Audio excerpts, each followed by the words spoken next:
Try mo po Milo ng Dali, parang lasang tubig lang. Anong lasa tubig? Ngayon ko lang nalaman na may Milo pala yung Dali. Sige, bili tayo.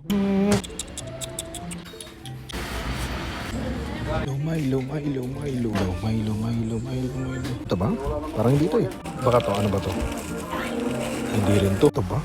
Parang hindi rin to eh. Sadly, wala na rin yung Milo ng Dali. So, next branch lang tayo. Yung mga pangtimpla nila. Hindi ko mahanap. Ganito lang daw yung meron sila. Feeling ko hindi ito yung tinutukoy nilang Milo ng Dali. Kasi alam ko kamukha ng Milo yun eh. Kasi bibili pa rin ako just in case. Pero, hahanap pa rin natin yung Milo nga ng Dali. Let's go. Next branch na lang siguro.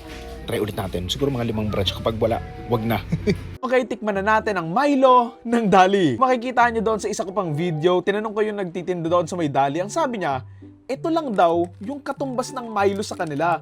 Pero kasi, iba yung nakita ko online eh. Ito yung hinahanap ko actually, pero parang wala na ata nito eh. So ito nga talaga yung mismong hinahanap ko, yung Go Choco Powdered Milk Chocolate Drink. And ito naman, yung nabili ko. Go Choco din siya and Choco Malt Drink. And ang kaibahan lang niya ata is kulay. So siguro, pwede na to. Humingin na kasi ako sa iba pang branch ng mga Dali and wala din sila nung green. So siguro, baka ginawa na lang talaga nilang ano to, light blue. Siguro naka-operate sila ng Milo, ganun.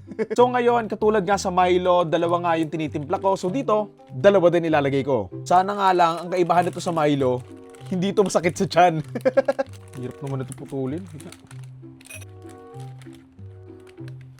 Yan o, konti lang din yung laman niya. Medyo parehas lang sila ng typical na sachet ng Milo. That's the right amount. Nakasulat din pala dito, add 100 ml of warm water. Pero yon, ayoko na magpainit ng tubig. So sige, malamig na lang. Kasi malamig din naman yung usually ginagamit ko sa mga Milo eh. So, pwede na rin yan. Smell test muna tayo. Bango ah. Kaamoy niya yung ano, yung mga cocoa na bar, yung talagang mapapait, yung maitim na cocoa. May potential ah. Natin ng water. Siya naghalo agad. Baka kailangan talaga warm eh, no? Oh my God, it's kinda weird. Kasi sa Milo, kahit malamig, naghahalo siya eh.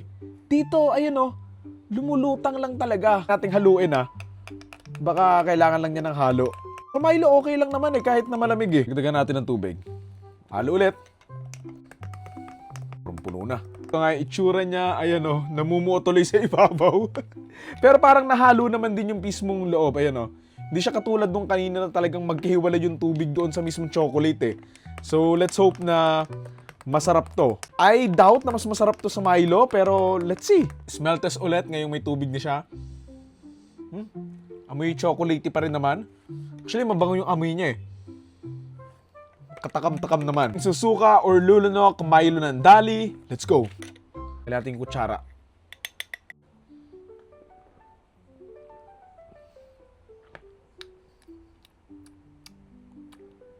Okay lang kung ma-identify yung lasa niya. Sabi doon sa nag-comment, lasang tubig lang. Pero hindi naman. I mean, hindi siya kasing tamis ng sa Milo na partida 2 sachet na yung nilagay ko. Pero okay lang yung tamis niya. And mayroon sa lasa niya na parang lasang peanut butter, ganun. Masarap naman siya. I mean, iba pa rin yung lasa ng Milo. Mas masarap pa rin, at least for me ah. Pero ito, good enough naman na rin.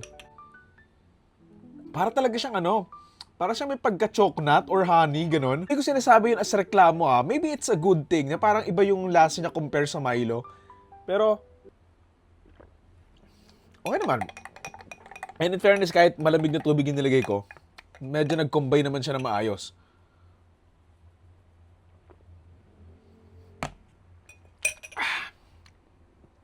Okay lang. Ngayon naman, aabangan ko in a few hours kung anong epekto nito sa tiyan ko. So good luck na lang talaga. I wouldn't say na mas masarap to sa Milo, pero meron siyang ibang lasa na mas gusto ko. Parang may pagka-maninga kasi siya eh. Nalalasahan ko parang may pagka-chocolate talaga. Hindi ko alam kung anong mas mahal, yung nakasashima na Milo or ganito.